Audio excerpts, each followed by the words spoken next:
Hello viewers, welcome to another edition of Behind the News coming from the stables of The Nation Online TV.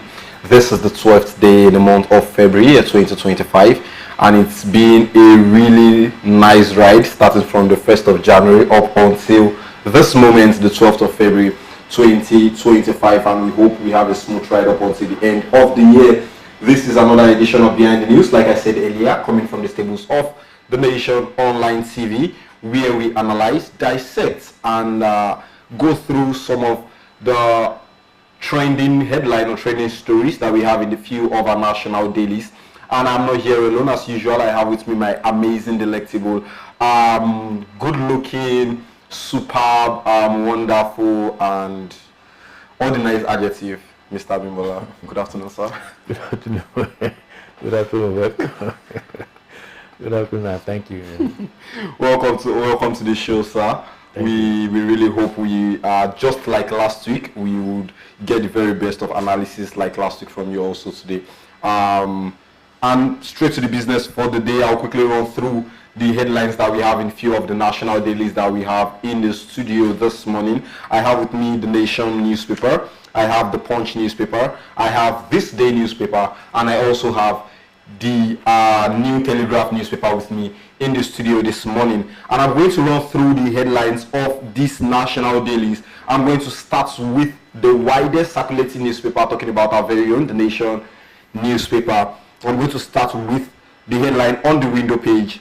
Payment of new fee on ATM card use begins March 1. Emirates Air Peace signs pact to link 13 Nigerian cities. Federal government secures 100% stake in Keystone Bank. Dangote refinery slashes diesel ex-depot price to 1,020 naira per litre. I'm not bothered about re-election, says Fubara.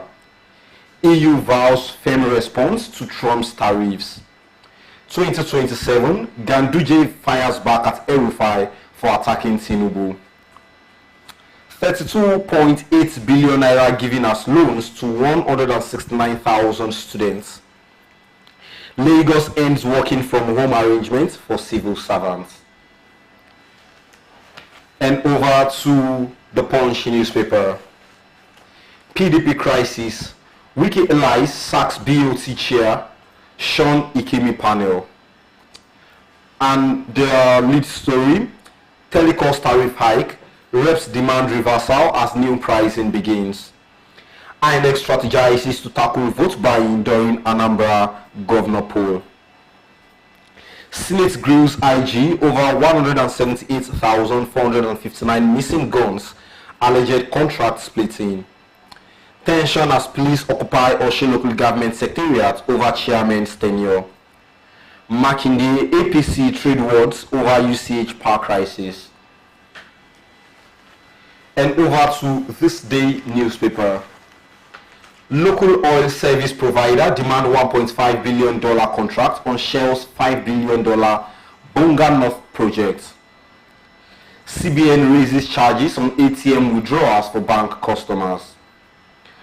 Wabara's purported suspension, null, void, reckless, unconstitutional, says PDP NWC. El-Rufai, Tinubu may get Jonathan's treatment. Ganduje, APC will adhere to north-south zoning.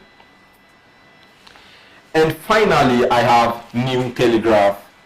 Tariffs. Federal government earns 1.08 trillion naira from non-oil export processing charges.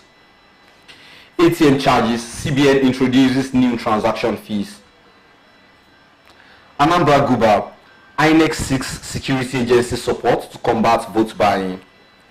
Minister, UAE sign amended Air Pact, Air Peace Inc.'s interline deal with Emirates. Abia PDP ex-school suspends BOT chair Wabara, cites anti-party activities. And the feature story, they have power will return to you in 2031, Ganduje tells Northerners. SMS price increases to 6 naira as Telecost implements 50% tariff hike. Senate asks IGP to account for 3,907 missing firearms. WHO launches plan for free childhood cancer medicines. That was this headlines from our New Telegraph. And quickly we are going to go into analyzing few of these stories, and we are going to start with the feature story on the widest circulating newspaper, talking about the Nation newspaper, with the headline 2027 Ganduje fires back at El-Rufai for attacking Tinubu. Let me quickly run through the lead of this story. National Chairman of the All Progressives Congress APC, Dr. Abdullahi Ganduje, yesterday fired salvos at former Kaduna State Governor Nasir El-Rufai for attacking President Bola Tinubu over the 2027 election. He urged Northerners interested in contesting for president to wait till 2031. President Tinubu will serve his 2 terms, he added. The former Kano State Governor said it is daydreaming to think that the presidency will shift to north in 2 years because of the extant north-south zoning agreement. It is no longer news, Mr. Abimbola, that there has been sort of back and forth between the former Kaduna State Governor Nasir El-Rufai and President Bola Ahmed Tinubu. Although at some point the former Kaduna State Governor has been claiming that he is not opposing the president, but some of his statements are suggesting to these claims. However, can you just give us a brief analysis or a brief summary into the issues between the two political figures? Well, I don't know of any special issues between them or among them, because it's getting to 3 now. But I do know that you can analyze whatever they are saying, at least 3 contexts. You know, when El-Rufai says 2000, when you say attack, oppose, or support, okay, you know, you're on the same plane. Yeah. You're on the same continuum. It's just that you are looking at one end of the continuum. If you decide to oppose, you are going to the left. And if you support, you are going to the right. But really, you're on the same level. So there is no moral strength or minus in either. It's a democratic right. So if you have a right to support, I guess you have a right to oppose. Although it gets so odd when you are opposing your own party person, which shows that there are some things in between. But that's the first point. But the second point is that he's talking of election in 2007. He's talking of people voting or not voting. Those are democratic choices, you know. So you can't fault him for saying, okay, this would be my preference, or this will not be my preference. But even if you read the statement to the end, he said that it's only somebody you like, you love, that you chastise. So you are not even sure whether it's opposing completely or just opposing conditionally. So I don't see an unconditional opposition in that statement.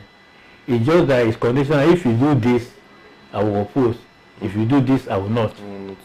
That's what. But it's still under the range of choices, democratic choices. Then Ganduje, who said the North should wait till 2031 before dreaming of this, is stating an obvious fact. There's a convention in Nigeria. President Buhari just did it, yes. He did his 8 years, he left. So and the convention is that it's not the constitution, you know, it's not, but you know, in some politics you have convention which are even stronger than written law. In Britain, for instance, there is no written constitution, but you have convention, parliamentary practices, laws that have been made over the ages, codified informally to form a constitution. So they call it an unwritten constitution. Even if some laws are written, it's not a codified code, you know. It's not you can't get a single document like this, the British Constitution, no. But you have this convention already, you have this law that has been over the, but that's, so the convention there is that if a section of the country does 8 years, another person another part of the country will do it. Of course, that's subject to democratic norms. For instance, nothing stopped the president from representing himself in 2027. It will be his right. But it will also be the right of the electorate to elect or not elect him. That will be subject to the records of performance in office. How his policies have been able to lift or drown through will determine whether the president will get elected or not. So all these are still within democratic practice, and I think it's healthy. My advice would be whatever ails El-Rufai, I think the trouble started. The man was listed as a minister, but for some reason they go to the Senate. There is this sort of opposition from almost all one of them. I think they said they were looking to report of how they handled the national ICP, national something for is it Commission for Privatization? Is it Committee, National Committee for Privatization? Which he was I think was the chair of that thing, and he ran it. And they said there was some implicating intelligence there, blah blah. Anyway, to go to long story short, he wasn't affirmed as a minister, and so then he's been making very rather strong views about the government. Well, maybe the guy is hot, maybe he feels betrayed and all that and all that. Well, it's a democracy. The constitution allows you to say what you feel. It's an inalienable right. But whatever is worth, I think the party should look into whatever his problems are. But one thing you won't do, and no part of the country will do is to blackmail, use your power to blackmail others. There's no part of this country that does not help to elect somebody. In fact, as big as the North is, it cannot in itself elect the president. Now, as small, I'm looking to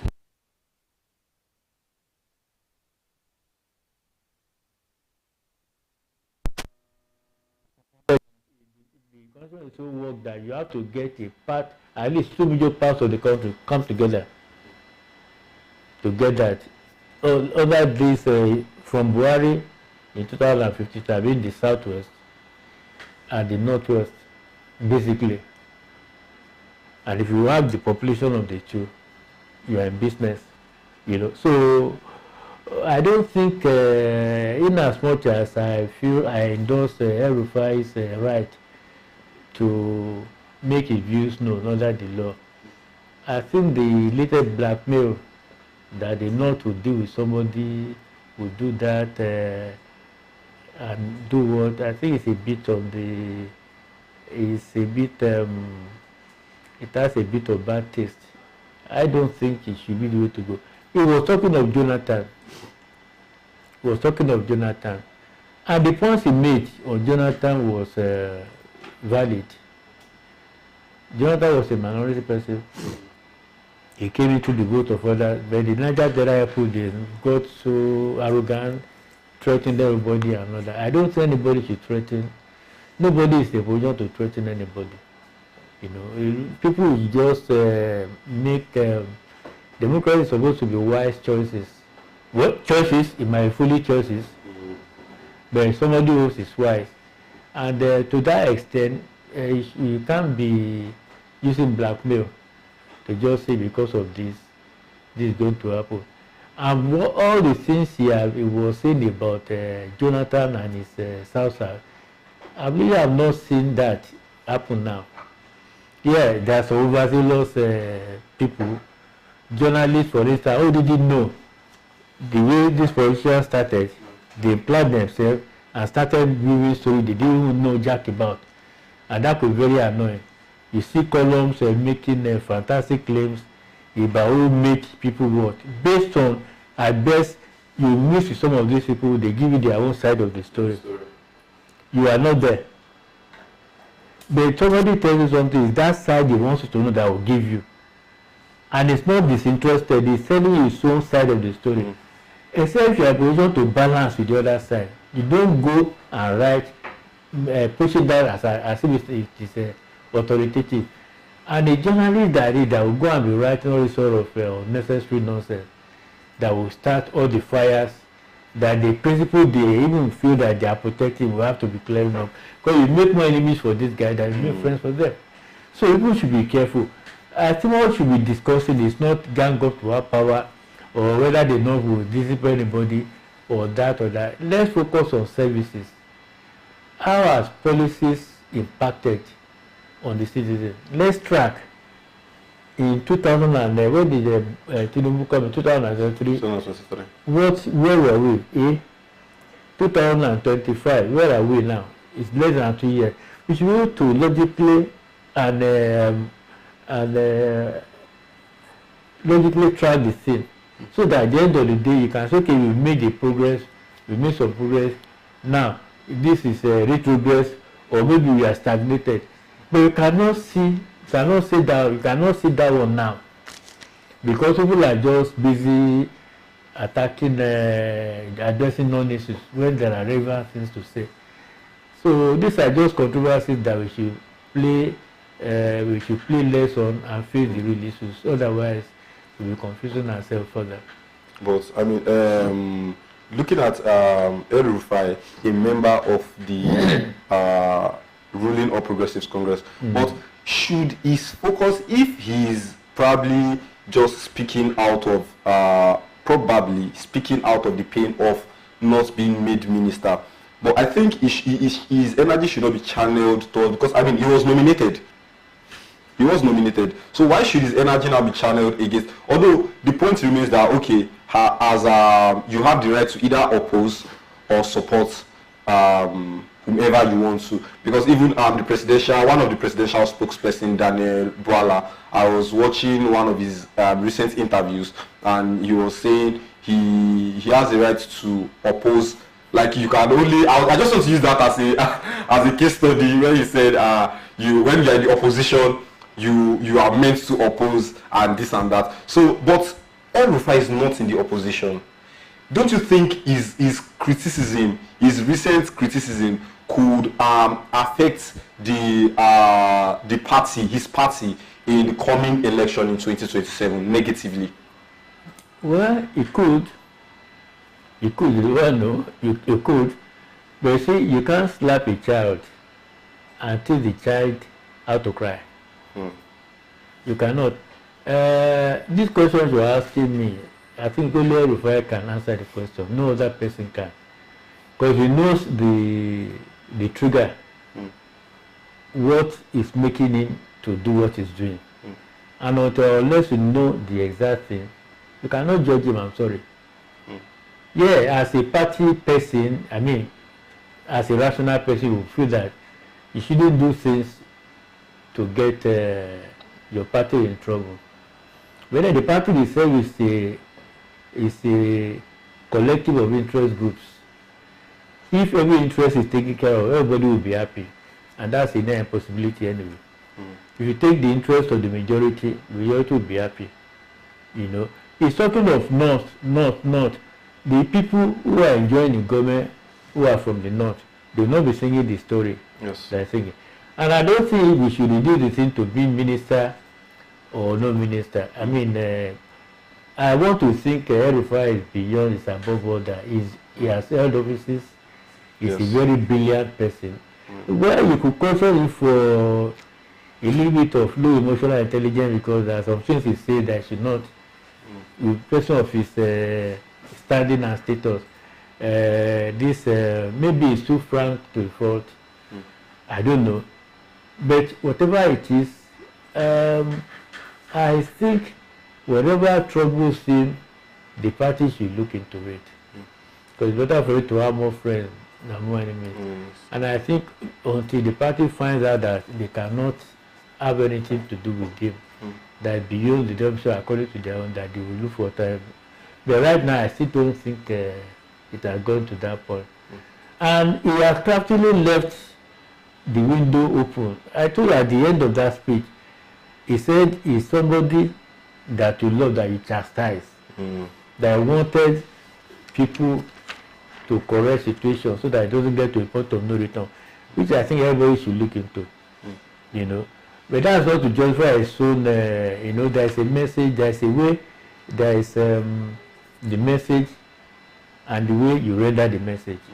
If you render the good message recklessly, you could become a bad message to the hearing for the person you're writing it to. So you ought to be very careful too. You shouldn't give the flavor that because he wasn't made a minister. The minister is just, he had been governor for 8 years. He had been minister before. Yeah, minister before. So what the hell are we talking about? He shouldn't be, you know, maybe he just wants to serve. Maybe some people have done him a lot of harm and all that.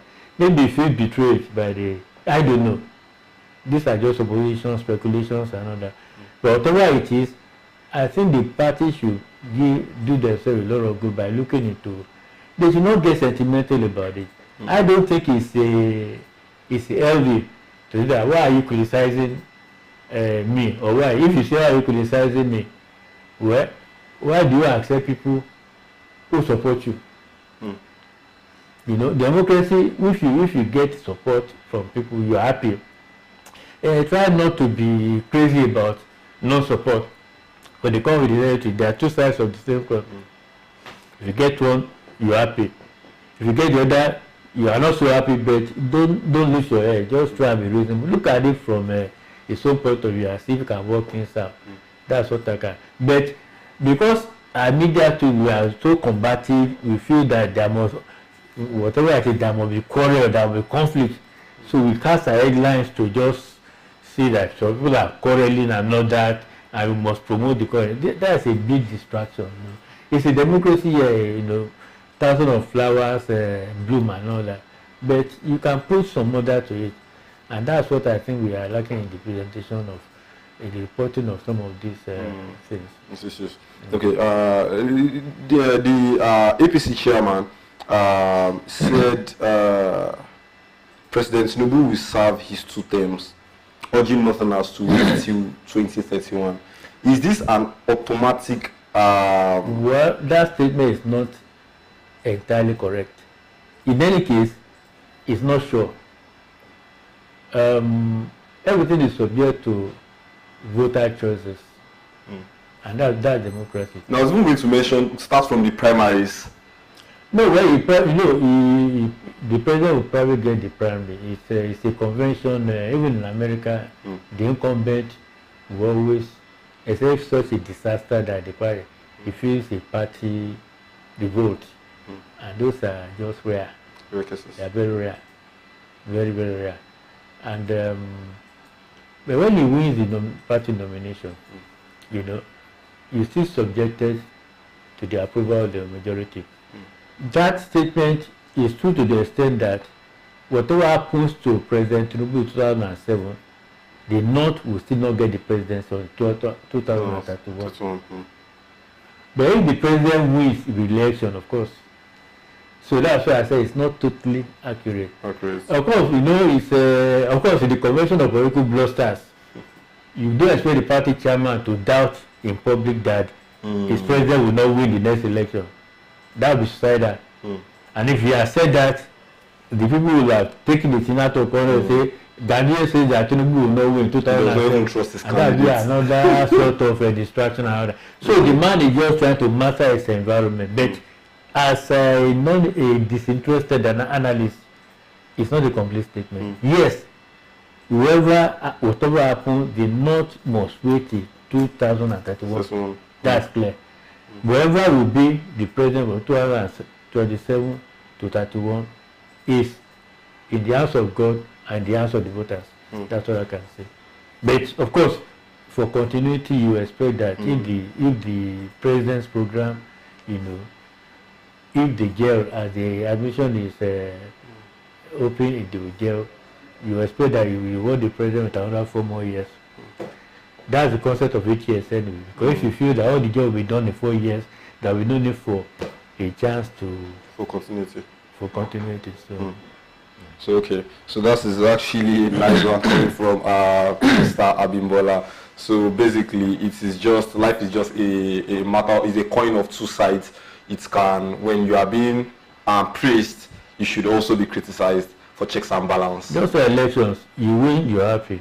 When you lose, you don't go and commit suicide. It's very painful. It's as painful. Losing an election is as painful as winning is as happy. But then life goes on. It's not the end of life. You win, you take it. You lose, you go and re-strategize and hoping that next time you are going to win. So that's life. So there's no desperation. Life continues. So basically, we win some, we lose some. Yeah. In fact, if you are used to winning, if there is no concept of a loss, you will not pressure that win. To just be, this utilitarian theory in economics. When you are very, the one this Hansen used to give us in those days, when you are very thirsty, you go to a public tap, you cup your hand, you start going water. The first gulping will be so satisfying because it's slaking your thirst. But the more you drink, the more the more routine, the more humdrum, or it becomes so flat. You don't want to drink anymore. If you don't know how painful a loss is, you will not treasure how sweet, how pleasant a win is. So, and that's why you shouldn't take any one of them for granted. You learn from both. If you win, be humble. If you lose, don't be desperate. Life goes on. Life goes on. Thank you so much for that word of knowledge, Mr. Abimbola. I said it earlier, Mr. Abimbola is a delectable. I mean, yeah, this is adjective. One more adjective for next week. Man of wisdom. That's for next week anyway. Quickly, let us go to let's talk about the budget passage and all. Okay, so this day has this headline: Akpabio, Senate may start process of passing 54.2 trillion naira 2025 budget today. Let me run through the lead. President of the Senate, Akpabio, yesterday hinted that the Committee on Appropriation may present its report on the 2025 budget for consideration and eventual passage by the upper chamber today. Akpabio stated this while presiding over plenary yesterday, said the federal lawmakers might commence the consideration of the 54.2 trillion naira budget estimate immediately it has been presented. Okay, so last year we discussed about the 2025 budget, which was around 49 49.7 if I'm correct, around 49.7 trillion naira, 49.7 trillion naira. However, I think late January, early February, the president added extra 4.5 trillion naira. I think it's early February, if I remember. I think early February to the budget. So, however, the Senate had earlier fixed January 31 for the passage of the 49.7 trillion naira, but because they extended their Christmas break and all, within the period of extension, the president added 4.5 trillion naira to the budget. Okay, now, obviously, the deficit would increase of this budget. We increased by about 3 points, I think a little above 3%. The deficit from GDP, over 3%. Now, that GDP is meant to be funded by foreign and local borrowings. Is it GDP or budget you are talking about? No, the budget, like the deficit. Well, in ordinary language, deficit is money you don't have, what to borrow to fund this thing. Okay. Now, if you have more than enough money, you are not borrowing. That's the surplus. That's simple. So you are talking of a above 3%. Okay. Above 3%. So now that's the budget, not the GDP. Yes, the budget, from the budget. I apologize for that. So that's the budget. So should Nigeria actually still involve in still borrowing? You borrow now. I mean, if you have a budget deficit, is a standard practice, and it means that you have some projects you want to do, but you don't have money to do them. There's a debt market, which are not going to go there and take it for free. You are going to pay. The money that you are borrowing is going to work for the people who are borrowing you the money. Or is it who are lending you the money? You know, you are borrowing the thing. The person who is lending you money, that money is going to work for him. You know, so that's the essence of deficit. Of course, if you go and borrow, for instance, the cost of fund, the interest you pay will add to the cost of the budget itself. If not the budget, then it will come from your future revenue. You are going to pay interest on borrowed funds. You know, so but to the extent that you have that window to go and borrow money, you know, to commit to programs you want to do. Let me give you an example.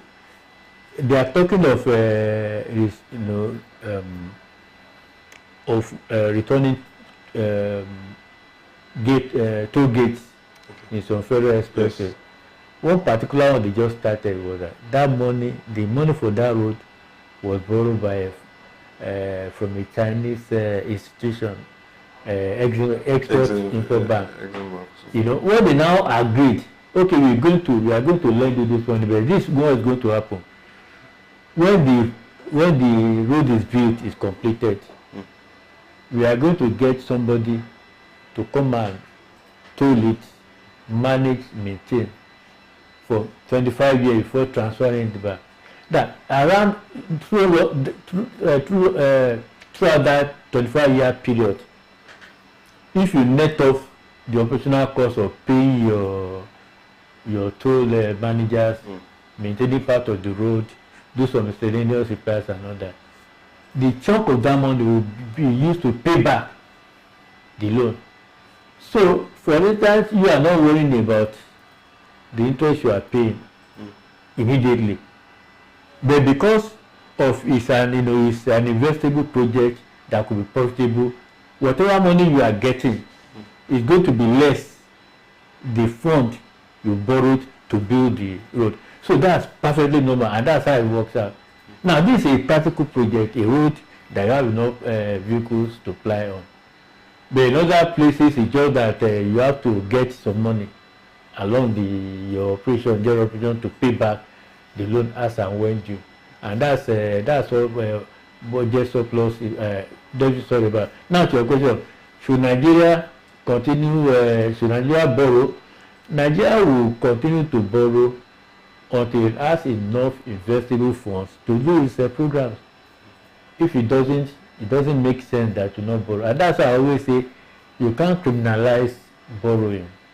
You can't criminalize debt. The debt market is an integral part of the capitalism. In fact, it's one that drives capitalism. Without the debt market, forget it. Capitalism is half debt. You know. So you borrow. But what you do, you don't let the borrowing be excessive so that it doesn't become a debt. So that's the same what is. But as to this particular one, I think we don't know the percentages now. If ab initio, you know, before the addition of this 4.5 trillion now, trillion, ab initio, the budget has a 33% deficit. If you add this, the deficit should reduce in proportion to the total budget. Because all these added ones are your own fund, revenue you made, and you are pouring into your business, which makes excellent sense. You don't just sit on the money.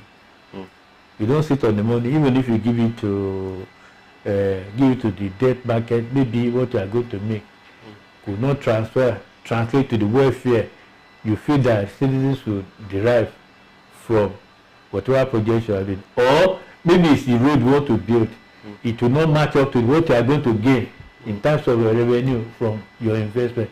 So it makes a lot of sense. So it's a very encouraging thing, because if the government can realize additional revenue beyond the projected in a year. FIRS, like 5 or so agencies, FIRS, customs and all that. So if they can get that consistently, year in, year out, then it shows that along the line, you borrow less and less and less until you become a self-sufficient, that you will be doing budget surplus, that you have enough money to invest in your budget and to have your reserve, and you are not going to borrow from anybody. That's the ultimate goal. But even before you get to that stage, you have no choice but to borrow. And that's why you must stop reporting, giving hysterical reports about borrowing. Yeah, it's good to sound some note of caution. I heard a very laughable story already the other day. And you know, this radio presenter, they could be so fickle, with all due respect to them. They don't seem to have, many of them don't seem to have this depth that you require to really manage public information. They say, Lagos State was, they say Lagos State is the richest in the country.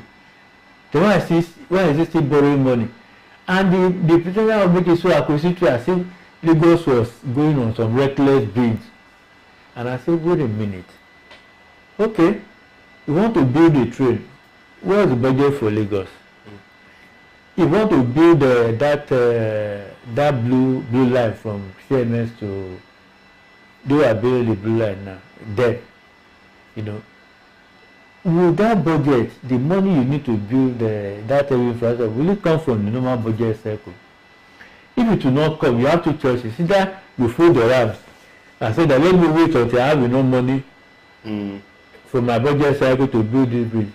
Maybe you are going to wait forever, or not forever, for a very long time. Or let me go to the debt market and borrow money, knowing that that thing is a financial, what they call short banker.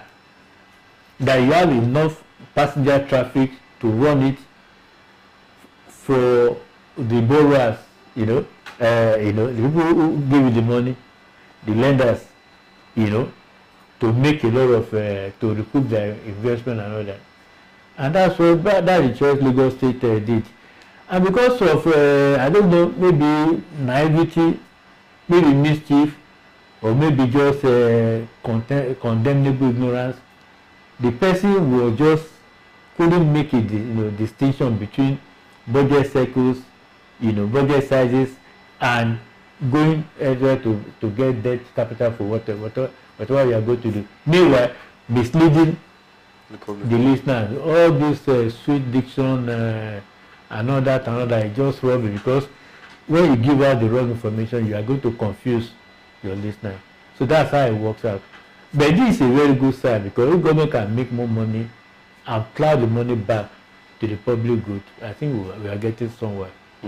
Let me quickly just, you mentioned something the other time that the 4.5 trillion naira is the funds generated from some agency pumped back into the budget. Okay, so let me just, for clarity, so I wanted to explain it more better, but let me put it in this way. Because yesterday I was surfing through the internet, then there was one a social media user asked a question, and it was like, normally every parastatal agency company, they close budget for the year. As at the time that the budget was being planned and presented as at last year, the agencies where they got extra funds from now that amounted to 4.5 trillion naira, were they not closed for the year at that time? Well, that was another point I wanted to mention about the budget cycle. Before, we used to do April to March.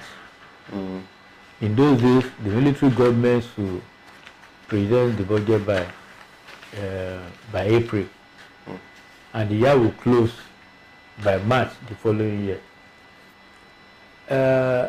That for a long time, even during the first years of the Fourth Republic, the PDP years, he held for most of the time. But along the end, around 2014, 214. There was this supposition that the budget year should end with the calendar year. If you take that one, if you adopt that, that means that whatever you do, whatever the revenue you collect from January to September, if you are presenting the estimate by October or thereabout, you close your books and give whatever you have in your till to the government. At least tell them you have this sort of money that you can use as part of your estimate. You know, and that explains that you ask whether they didn't close their book. Well, they could have if they wanted to, but the government did something of extending the budget year from from last year to around June, is it June or something like that? I think June. So that opened an extra leeway for them. And in theory, with the Tinubu government in its first year, I sort of they jumped the January to December. In theory, even though it's still the major platform or the theory is still around that something, you know. And because of that, they are now presenting the budget in February or March now. Is it February? To February now. They want to pass it in January, and they will have consolidated it with the one day, you know, with the new year that will still end in December. So when they were doing the old estimate, these guys had not closed their books. Because after they know the strategic view of the government as to what they want to do. So when they did close the book by December or thereabouts, or late November or mid-December, they are able to get a clearer picture of the revenue they had. So they alerted the government, and that explains this addition to the budget. So it's logically, that's a logical explanation. What I don't know now is that by 2026, whether it will still be the same format or it will be more DG by stopping in December. So hopefully we just see how that plays out by December this year, or let's say October, November, December. We should begin to get clarity about how it's going to play out. But you see, there's a lot of flexibility in the way the government looks at some of these. It looks like a government in Nauri that wants to really utilize every kobo it could get, you know, and try to make the budget here a bit less rigid without departing from the broad principles of it. And I think it's not a bad approach, if you ask me. It's not. The end point or the goal should just be deliver service. Yes, deliver service. That was what I was going to mention. Deliver service to the not people. Not with just sticking to principles and stellar principles. Even if you know those principles to keep you in check, so that to control your operations. Yeah, I mean, eventually the people can see that, oh, okay, increasing the budget, not increasing the budget, the government is working, they are delivering their duty, their service to the people, and they are enjoying the dividends of democracy, so to say. Thank you so much, Mr. Abimbola, for having you on the show. Thank you for your analysis, and thank you for sharing from your knowledge with us. And thank you for your adjective. Go down the adjectives anyway. I reserved the one for next week, so we'll just pick it up from there when we come back next week. But before we leave, you said something about we win some, we lose some, but there's one particular kind of there's one particular words, there was a particular phrase you used.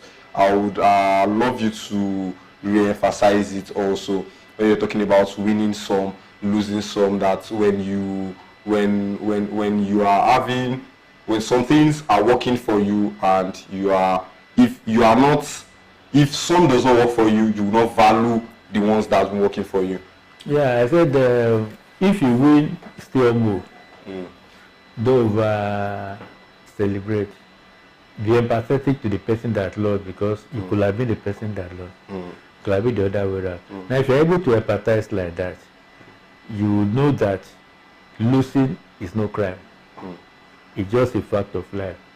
And if you're able to empathize like that, perhaps the loser to be less crestfallen, be more optimistic about next time. That's a way to develop a protocol, you know, a protocol of conduct, emotional protocol in such situation, because losing could be very, very bitter, very, very hard, you know. But it's a fact of life. You should help in your own conduct, help the loser to be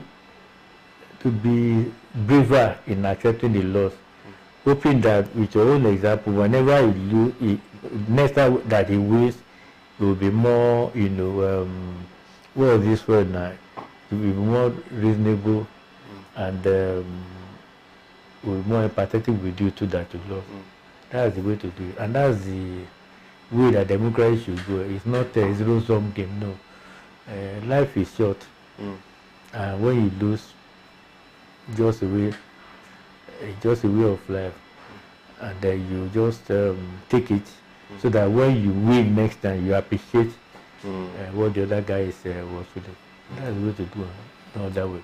Thank you so much, Mr. Abimbola. The way of life, we win some, and we lose some. When you even keep winning, I feel when you keep winning, you should be scared. At a point, you keep be scared because of checks and balance, so we can value the win. When we lose some, we can value the win, and we should also not look down on those that lost at that particular period. We should not look down on them. Just like Mr. Abimbola said, it could have been the other person, or it could have been the winner. The winner could have lost, but it is just privilege or grace, so to say. Grace. Just grace, so to say. Yeah. So that way we can live life in unity and in harmony, and we can help to complement each other eventually towards the growth of each other and everybody around us. That way we can have a better Nigeria. Thank you so much, Mr. Abimbola, for your time today. Until next time when we shall come your way again, I remain Ayooluwa, Ayobami. Keep it locked on to the Nation Online TV. Bye for now.